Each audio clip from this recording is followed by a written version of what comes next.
Welcome to Goofy Central. This is a show where we talk about topics that either don't make sense or need to be addressed, or just green or red level goofy. I'm your host, Byron Dixon. And I'm your executive producer, Crevonte and Byron. There's a thin line between goofy and great. Hopefully you're not on the wrong end of it. Get it together.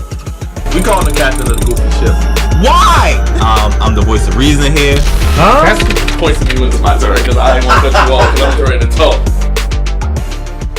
We've searched north, south, east, and west, but it's only brought us back to the central. Goofy Central, that is. And where we do here on Goofy Central, Crevonte? There's a thin line between goofy and great. Goofy Central's finally here. This gentleman coined the phrase goofiness ever since I've known him, and we're finally putting it on a full platform to give it to you in a full series run, because goofiness never stops. Bro, I'm excited. We finally got some time to get this together. Obviously, still supporting the Flex Zone, but I think Goofy Central, then we got something special here. All your hat missing is a G. What to see? Oh, man. In the works. In the works, guys. In the works. If you find one, send it to us. flexzone1@gmail.com. But Goofy Central, the name says it all. As you said, Crevonte, you don't want to be on the wrong side of that line. Absolutely not. And some people that are usually on the wrong side of that line, speaking of line of scrimmage, the National Football League. That right there could be a whole show. It's a whole... we get a whole season out of the goofiness of the NFL. But, I mean, there's just one in particular that just... It seems to occur week after week after week. What are we First talking about? First question, what is a catch? Back. Got to get rid of it. Throws once Calvin in the end zone. Goes up. Got it. And the Lions take the lead with 24 seconds left. What is going on here? They're saying incomplete. When he came down, the football touched the ground. The rule is you have to hang on through the fall. Under normal football rules, 2 feet down, you catch it in the end zone, touchdown. The pass is incomplete. The ball was knocked out just as the second foot touched the ground. How much longer do you have to have it for it to be a touchdown when you catch it both feet down? I don't know. You got to run out the back of the end zone? 4th down and 2. Here's one down the sideline. Pass caught by Des Bryant. They're going to mark him inside the 1. Review. It has been determined that the receiver did not maintain possession of the football during the process of the catch. I'll wait, because no one knows the answer. Now, what I did was I did a little bit of research, and I looked into the ever-changing NFL rule book. And Rule 8, Section 1, Articles 3-4 state, this is a little bit of paraphrasing because there's a lot of goofiness there. Absolutely. A receiver must have control of the football with 2 feet or another body part, remember that, on the ground and bounds with control of the football. But remember, the ball can be also on the ground and can be moving and a lot of other things. So, What? Right there, let's just stop right there. What is a catch? We don't know. I mean, dating back to 2010. You said, hold on. Last time I checked, we're in 2018. So we're looking at a full decade ago. And I know a lot of people that are watching the show probably know where you're going with this one if you know anything about the game of football. But go ahead, Crevonte. So, obviously, this started way back in 2010 with Calvin Johnson. It was actually week 1 of that particular year. They were playing the Detroit Lions. They were at Soldier Field. Calvin Johnson caught what seemed to be a touchdown pass. Game-winning touchdown, by the way. Game-winning touchdown pass. Complete possession. And it's like, it was clear that he had possession. The ball touches the ground, and he leaves it there. Because, I mean, he thought he scored already. I thought he did too, as well I'm sure you did. And all of a sudden, this play is under review. Now, at first, that's not out the norm. Looking after scoring plays, that seems to be regular. But then they overturned it. Like, how? Like, after the many of replays we've seen, it was clear that it was a catch. And the refs overturned it. And I feel like they've been goofy ever since. To a goofy franchise, the Lions, who are the only team in the division without a Super Bowl, by the way. I believe they're like one of four or five teams that don't have a Super Bowl at all. And they're so bad they made the great Barry Sanders retire and even Megatron right after. Listen, about 10 years each, and they both going to the Hall of Fame. They got in and got out. Get out while you can still walk. You're right about that. Now, like you said, it started with Calvin Johnson, Week 1, 2010. And it just seemed to escalate from there. I know you had a couple other instances that you saw a little bit of a timeline. Yeah. Any other instances jump out to you before we get to, I guess, the one that broke the camel's back, they would say? Okay, before we get to the one that broke the camel's back, we have Calvin Johnson again, September 8th, 2013. Repeat offender. And this time he was at home. No benefit of the home crowd. Doesn't matter. Incomplete pass, Calvin Johnson. Completed pass touchdown for Cruz. Seemingly the same play. Mm-hmm. Cruz gets the touchdown, but Calvin Johnson does it. I feel like they must have had something against Calvin Johnson. And we go to one more before we get to the old Des Bryant one. The ever popular one. The ever so popular one. We have Denario Alexander, November 18th, 2012. Now they call this a completed pass for a touchdown. I just didn't think so. But then I believe those the three kind of pivotal ones outside of two Calvin Johnson. Kind of pivotal, but then we have the turn up, as I so call it. Was that 2015? Mm-hmm. Dallas Cowboys, Green Bay Packers. 2014 division round playoffs. 14. Cowboys in Lambeau Field, seemingly getting a game-winning score, they probably would be at the one, I guess, depending on where the ball will be spotted. Sure. Romo to Des Bryant on 4th down, takes 2 steps, ball kind of moves. Looks like he does have possession. He hits the ground, ball pops up a little bit. It was so much that went into that. Initially, I thought the Cowboys were going to win that game. Initially, I'm not going to lie to you. Initially, it looked like they were about to win. I said, wow, what a catch from Des Bryant. And once again, under review, I thought he scored. Because usually I was like, oh, they're reviewing the touchdown. No! No! No, not at all. Low level goofy green card. No! They explained it.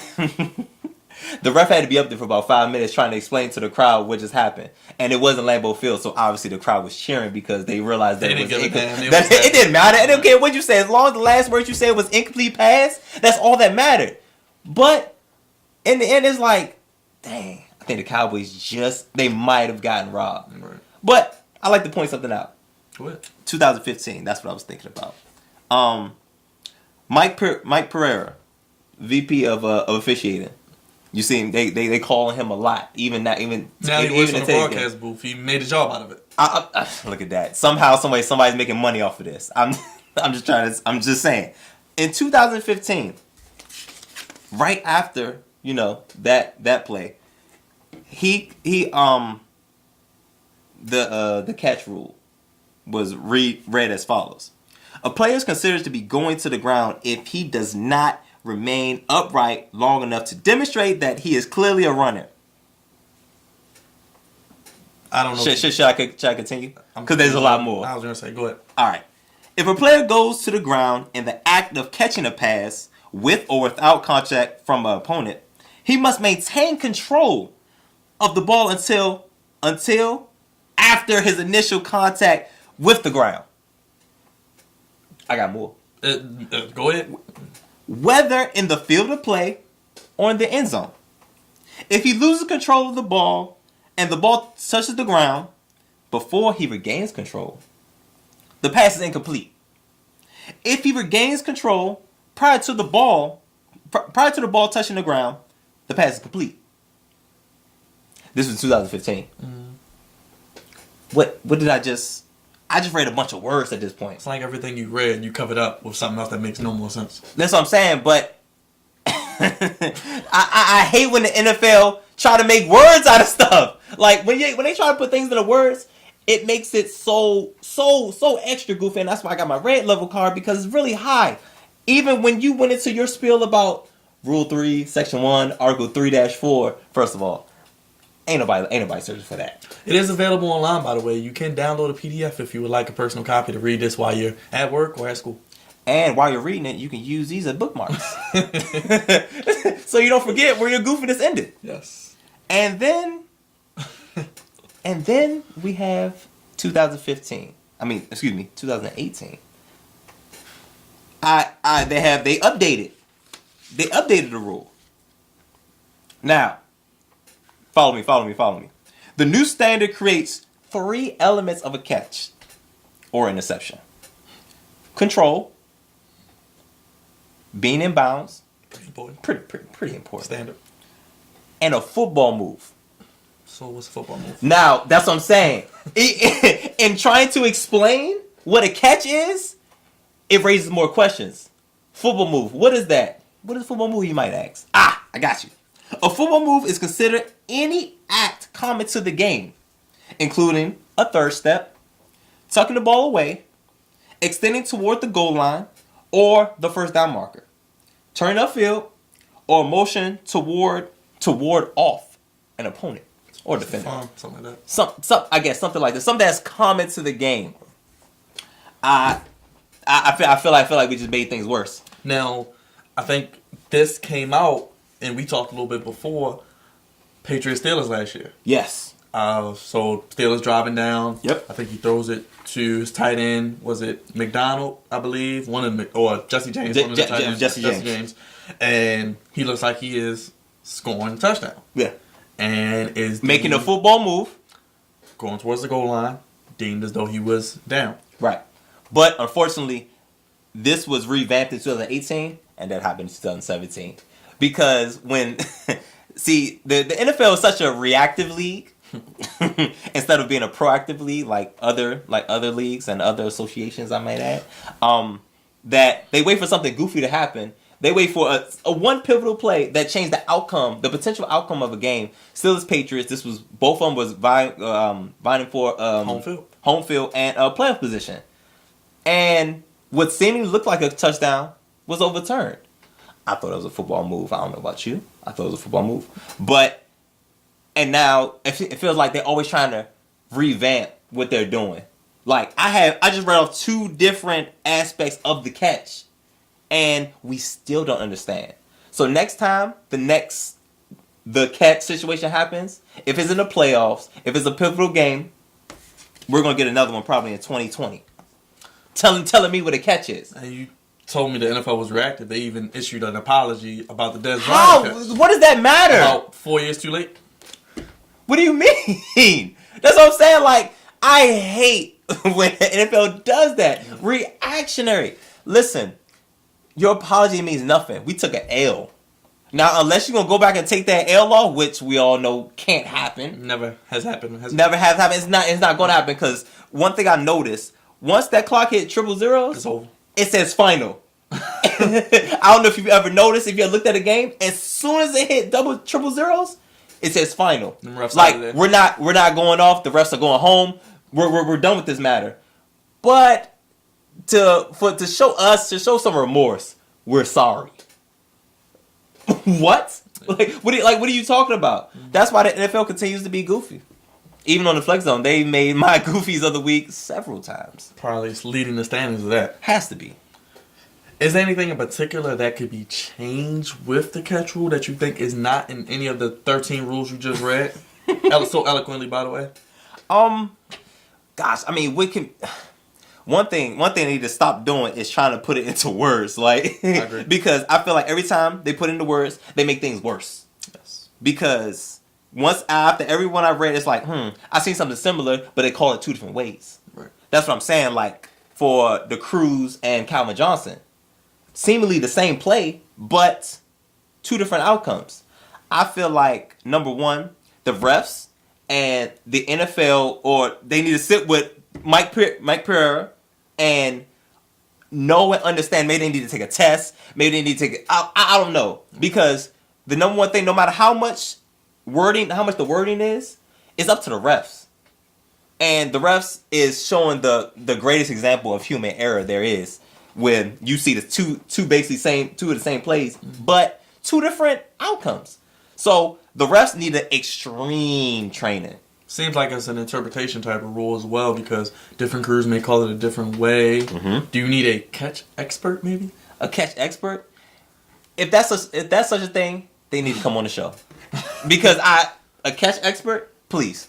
Because they now centralize everything in New York, and they still take just as long. And they still get it wrong. Right. They take just as long, and they still get it wrong. So, Like they call up New York. New York is on standby basically for all the primetime games. Speaking of making money, listen, did he create another job title? I mean, it's all about money. I don't get it. It's all goofy to me, guys. It's all goofy to me. let us know what you think a catch is. Obviously, no one does, but we would love your opinion. Hashtag Goofy Central, because we got to figure this out. All right, so, Byron, what can we say in our simplest of terms and words? What is a catch? That's a good question. Very good question. Because you could have 2 feet in, but the ball could move, and it could say you didn't have possession, or one leg and the arm. There's a lot of different variants to what a catch could be. Being able to eyeball possession, I think, is important, because 2 feet doesn't mean anything if you're still doing this. And back to the Dez Bryant catch. From what it said in the rules, it wasn't a catch because it hit the ground and it popped up. And it was clear that he didn't have possession of it. And by possession, I was thinking, hands over the ball, or at least firmly in between his arms, which it wasn't. So it's like, I don't know. I encourage you guys, give us your simplest form of what a catch is to help all of us out. Maybe the NFL will check us out and hopefully we get a stamp of approval or something. Because this, like I said, this is confusing. All these papers is confusing. Completing the catch all the way through. All the way through the ground. It can hit the ground sometimes, as long as you have control. But see, in 2014, it couldn't hit the ground at all. Right. Now in 2018, they're saying it can hit the ground, but if you still have, that's confusing. Stop, please. You're making our Sundays very, very stressful. Sunday is a down day. We're supposed to enjoy it, enjoy our rest, and you're making it stressful. I just don't understand. I don't get it. Doing what the NFL does best. Not getting it right. Not getting it right. No fun league. I don't get it. I don't know. Maybe a new catch rule will come out next season as well. And we'll still try to figure out what a catch is before we go to break, right? Actually, I'm kind of through with it. it's all an eyeball thing. It's all in what the refs in particular, whatever that team sees, it's all in what they think. So it doesn't matter how many times you revamp the rule, reword it, describe it. It won't matter. It's all about what do the NFL refs actually know, what do they see. And remember, there's still human error. Always will be human error, but you're making no mistake here. You're watching Goofy Central. Make sure you come back after the break, or you may just make the list and be on this show as well. We'll be right back on Goofy Central. You're tuned in to Goofy Central and Crevonte. For those watching, what the hell is Goofy Central and what are you doing with those cards? Well, Goofy Central is a show where we have topics. We talk about stuff that doesn't make any sense or that needs to be addressed. Either it's a low-level Goofy or a high-level Goofy. But in one way or another, it's always Goofy. I'm Byron Dixon, your host. And I'm Crevonte Hurt, your executive producer. Tune in to Goofy Central, where you just may find yourself in our topics.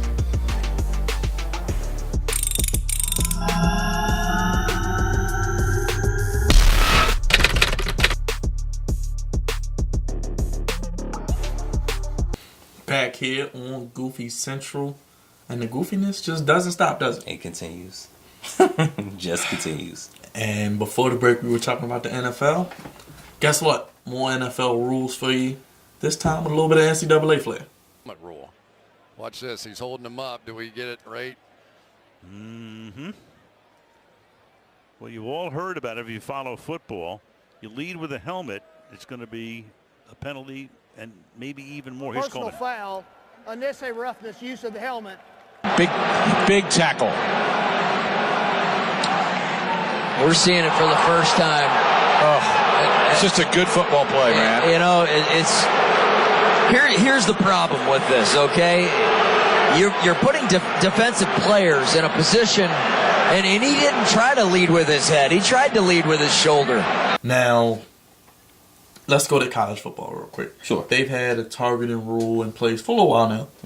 Something we've probably been familiar with if you watch college football. So, for those who don't know, their rule pretty much stands. Their ban in the college NCAA game hits to the head or neck quite naturally. Sure. And leading with the crown of the helmet, which equals 15-yard penalty and possible ejection.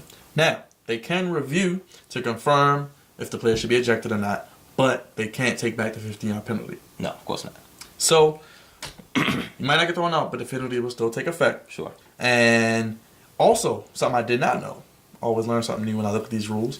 If you are ejected at halftime, so you only pretty much miss half of the game, you have to sit out the first half of the next game you're playing. Sheesh. Now, is that goofy or is that merited? That's petty. That's petty goofy. That's a different. I did not know that. Yes. So let me humor you for a second. So if you get ejected at the end of the third quarter, do you have to sit out the first quarter of the next game, or is that only a halftime thing? I mean, either way, goofy. Either way, but are they being intricate, like with their pettiness and their goofiness? I guess so. It starts with the NCAA and it gets higher with the NFL. I tell you, how does it? It trickles up. I thought it was supposed to trickle down. It trickles up. And that's goofy. Speaking of going up, NFL, it's not called what? Not called the targeting rule. It's more or less the helmet rule. Yeah, definitely. Which was what kind of bought out this year, really, right? Yeah. With the whole CTE thing and the hits to the heads, and I couldn't imagine what the lawsuits are looking like for the NFL right now. And it's all about the grain. It's all about the money. But I feel like they're finally trying to take a more of approach of player safety. It started with the quarterbacks, but the helmet rule is actually for everybody. Everybody on the field. It's not just the person with the ball, not just the ball carrier, not just the defender. Anybody, anywhere on the field. So I think the best part of this, the not so goofy part of this, is that they're not just catering to quarterbacks. Right. Now it is a little bit extra with the quarterbacks, but they are catering to everybody. It's just looking out for everybody's safety because defenders need help too. And the NFL rules pretty much bans hits with the crown of the helmet. And players also can be disqualified. I think we saw someone this past season finally get disqualified. I think it was one in the NFL this year. Just that happened with the new rules. So kind of something to keep an eye on as we move forward. I mean, it's gonna take some getting used to for even with them calling it. I mean, there's a lot of plays where they miss, right. like easy and obvious helmet to helmets. Like, I mean, it's like blatant, and they're missing it. But then on the flip side, we have plays like earlier in 2018 season, Clay Matthews was beginning to be the poster child for helmet to helmet roughing the passer call. Yes. And I would say, I think he got called in 3 back to back weeks, right. And one throwing the game away. I believe that was week 1 when they played the Vikings, and he hit Kirk Cousins, which seemingly was, a clean hit. Kirk Cousins threw an interception and everything. So it's like, all right, cool, game over. Let's get out of here. Nope. Here comes the red. I mean, not the red, the yellow. Here comes the flag. Here comes the laundry on the field. Saying that, it's like, whoa, hold up. You're not serious. You can't be doing this. And then it happened the week after that. So it's like, is he beginning to be the guy for this? And it always seems to be a person that seems to have a hard time adjusting to the rule that you always look at and say, dang, they got called for that again, or do they not learn a lesson? But when you're running full speed to sack somebody, try to bring somebody down, that kind of ties in with the targeting rule, with the, I guess, roughing the passer rule. Right. But it's difficult to play defense now. I feel like you're telling the defender to play. All the guys are taught at a young age. The defenders hit your target. Right. See through your target, wrap up, things like that. I see that happening, and guys are getting called for it. Yeah. Like flags don't fall. Like I don't get it. I don't understand. Like, I think it's more so that things look more egregious than they are. Now that's what I said. Should it be a point where the NFL allows them to review these things and overturn it? Because you see teams losing games off of this. I think, like I said, the NFL is a reaction is a reaction league. I do think these things these things should be reviewed because, like you said, teams are losing really crucial games. And the bottom line, we want them to get it right. Right. Like, on the downside of this, the goofy side of this, it is gonna cost more time. The games weren't already long enough. Games used to be straight 3 hours. Now it's 3 hours and 15 minutes, 3.5 hours. But I mean, the bottom line is, get the call right. Right. So, you know. And that presents more opportunities, more revenue for the NFL. Why not? Why wouldn't they love that? $1 billion industry. And it seems, it's kind of sticking on the rule aspect, especially on defense. Okay, every year there's a new rule. Seems like the first, let's say the preseason, is called every time you see it. First maybe 3 to 4 weeks, like with the Clay Matthews and roughing the passer with other players, it's called every game. You pretty much have to lay the guy down and tuck him in to not get a penalty. Yep. And you got to read my bedtime story. Give him some nice warm milk, etc. But now I haven't seen it called as much as the seasons progress. Even with the catch rule, going back to the first thing we talked about, targeting, really haven't seen too much of it. No, we definitely haven't. That's what I was saying earlier, that they're missing. I feel like they're missing a lot. Right. Not necessarily on the quarterbacks, but everybody else. I feel like the refs need to pay more attention to the rest of the field. I mean, we already have a guy back there looking for holding penalties and roughing the passer. Let him do his job. Right. I feel like I shouldn't have the line judge throwing flags on, roughing the passer or helmet to helmet in the backfield. You know what I'm saying? I feel like they need to designate, which I'm sure they're already doing because the NFL is so great and awesome and very goofy, that each referee has their own job. Right. I mean, there's 13, 14 of them on the field, and they still missing everything. I don't get it. Right. I don't know. But I feel like the targeting rule, because it just started, helmet to helmet rule in the NFL just started. It's going to take some time getting used to seeing it, getting used to calling it, and there's always an adjustment period. And the thing is, this can be called on offensive players too, when the runners run, absolutely, duck their head. Absolutely. But I don't think I've really seen it called. No, and you're not, because that's not what they're looking for. That unless like this would suck for Hines Ward, for offensive players like that look for pain, that look for contact. Right. Outside of that, because it's a lot of finesse guys on the outside. Exactly. You honestly won't see it too often unless you get it from a lineman. And the NFL wants more big plays, more offense, more points, more money. Exactly, because you got people gambling on the games now. They're gambling on games now. I feel like legally. I feel like this has been a thing for quite some time now. Yes. But one thing, this rule, the goofy thing about this rule is that offensive drives last longer. Defenses are tired. Like you said, big plays, longer plays, which end up being more points. And offense sells. Sells everything, fantasy and everything like that. Now, kind of playing devil's advocate. Okay. Looking at the referees. Now, do you want to be that referee that throws that flag or blows that whistle that causes that team to stop. lose that game? Stop. No. Absolutely not. Because I tell you what, I wouldn't throw it. If I have to go 50-50 with myself, I'm gonna leave it alone. And I think that's what you're saying. I'm that guy. Mm-hmm. I'm not gonna blow the whistle at the end of the game, like kind of like in the NBA. Mm-hmm. But in NFL, it's like, it's crucial. It's a long pass. They're going back and forth. Let them go. They got it. I feel like in my mind, because you have to, it's almost a split decision, and this is why I hate late flags. Those flags that come in like 5 seconds after the play's over and they're running back. I feel like when you make plays, it's a judgment call, and it's a split-second judgment call. And if you have to go back and forth in your head, you don't have time for all that. Right. So just go ahead and tuck the laundry back in. And I think you see a lot of that because you don't want to be that ref. No, you don't want to be that guy. And that may be why it stopped. Like after the whole Clay Matthews back to back, it kind of slowed down. You see it every now and then, but it's not like as egregious as it was week 1 through 4. And I think the NFL, they try to collectively, because they have so many referees, try to talk about it a lot of times. I'm trying to give them a little bit of credit.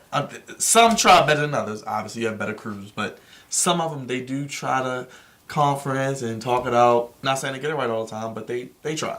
I think it all depends on where it happened, because obviously you can't conference with everybody on there because everybody didn't see it. It's generally between two. It's generally between two people. But my thing is, if you missed it, you expect me to trust the eye from somebody who is further away? Right. I can't. And that's one thing that gets me. The guy who's further away throws a flag when it's a line judge right there or back judge. That's what I'm saying. Like, that's your job. If you missed it, that's on you. Right. But you can't have you had a back judge calling, like trying to call pass interference. Like, yeah, that's what I'm saying. Like, nah, I can't. And that's and I think that's goofy. And I know you're trying to play devil's advocate, but no, I can't get that to you. Okay. I was wondering because you really haven't seen it anyway where you see that flag and like, no, this ref is the poster boy for what you don't want to do. No. And constantly goofy. And you know, when you talk about being the poster boy, you don't want to be the poster boy as a player, nor that referee. Because you won't get big games. Because the more experienced referees get the playoff games. And the more you ref the deeper into December and January, that's more money. Mm-hmm. So, and you won't get called for none of those plays. I'll take you back to a goofy time, speaking of referees, real quick. Replacement refs. The Hail Mary game. Green Bay, Seattle, Monday night. Throw the Hail Mary. It's clearly intercepted. You see one ref coming up, touchdown. One, no good, incomplete, interception. And then you hear the commentator, don't know what to say. Because he just is confused at them two on the field. We're watching the game like, he picked that off, but they called it a touchdown. Mind you, these were replacement refs. So dudes off the street that's probably working at Costco now. I should have. I should have been there. I should have been a replacement ref because I feel like they literally there was no training. I feel like they took this class online. One class, 1 hour. All right, put your Foot Locker shirts on. Let's do this. And the regular refs were so mad they went on strike that they had to hire replacement refs because the season was about to start, and they had the replacement refs for the first 3 to 4 weeks. Right. And oh my gosh! Said whatever y'all want, y'all can have it. Y'all can have it. We don't want these guys. And you know what? And I didn't even know they had like their own collective bargaining agreement back then. Like I didn't understand. Like, you know, we have the players and we have the owners up top. Who pays the referees? Now, obviously, the NFL pays the referees, but I didn't know they had their own, just like the players. Yep. And they was like, they waited it out. They did what they were supposed to do as far as when you taking a strike. Go ahead. Oh, y'all can do without us. Y'all can replace us. Go ahead. Let's see what happens. Now, do the players have those kind of onions? No. No. Unfortunately, they don't because there's no such thing as a superstar referee. Mm-hmm. There's such thing as superstar players. Yes. There's guys who make a whole lot of money, and there's guys that make average money, and there's guys that make a little bit of money. So it's like, if you want everybody on the same page, it's going to be tougher. And the superstars, they want to play. They're playing for more money. So it's like, all right, let's take off these 5 weeks to get right. It just doesn't happen. Speaking of that, you playing the most dangerous sport there is. No guaranteed contracts. No guaranteed contracts. Well, obviously that's always been goofy, and that's always been something against the one of the knocks against the NFL of many. Because in all the other sports, I feel their contracts are way more friendly than NFL contracts. They have guaranteed money, but what does that really mean when the contract is like, honestly, half of what it is? And mind you, the player never sees their whole contract anyway. Right. Now, you know, Kirk Cousins has come along, and he's had the first fully guaranteed contract. Maybe the NFL is trying to be less goofy when it comes to this whole money thing. They only have $1 billion industry. Like it's not like they're penny pinching, but the way they tell it, hey, I just don't get it. I don't think I ever will get it, but let us know. # Goofy Central. Goofy, man. If you would blow that whistle or throw that flag on that crucial play in the Super Bowl or AFC NFC Championship game. Would you do it? That's a tough question because you got the rule book, but with your eyes, let me tell you, maybe something different. That's what I was saying previously. You telling me to read this, understand this, now go out and call it. Reading it and seeing it are two totally completely things. Right. And for you to ask me to make it on a stage such as the NFC Championship, the AFC Championship, I mean, for an invitation to go to the Super Bowl, nah, I'm not doing it. I would dare. Especially with social media. Oh no! It's one of those you just swallow the whistle. Nope. Nope, I don't have. I throw my whistle away. I ain't have a whistle that play, coach. Yeah. Like what you want me to do? Right. I missed it. Nah, I'm not doing it. Why Why would I do that? It's tough, especially fast as these guys go. You see them running through, and you ain't thinking about no targeting rule. You're probably looking in the mirror like, damn, that's a hell of a play. And you know what? Now that you you just brought that up, I just thought about something. How often do these refs get their eyes checked? Probably never, because most of them are probably like 70 years old or older. And so we lead into another problem. These guys don't even have vision insurance. Like we're totally messing this up. Do we realize how older these guys are? And like a lot of these like, refs have other jobs during off season. They don't just referee all year round because football's over. They're not dedicated. They're not dedicated. And why would you be to the NFL? Why would you? Yes. I mean, I don't know. It gets goofy. Now we dive deep into like what's their benefits talking about. Let us know also how you play defense in today's game. So great defensive players of old, are they going away? You can't. It's hard to play defense because of the frequency of the flags. Every time you hit a quarterback, I've seen defensive players look for it. Mm-hmm. You hit the quarterback.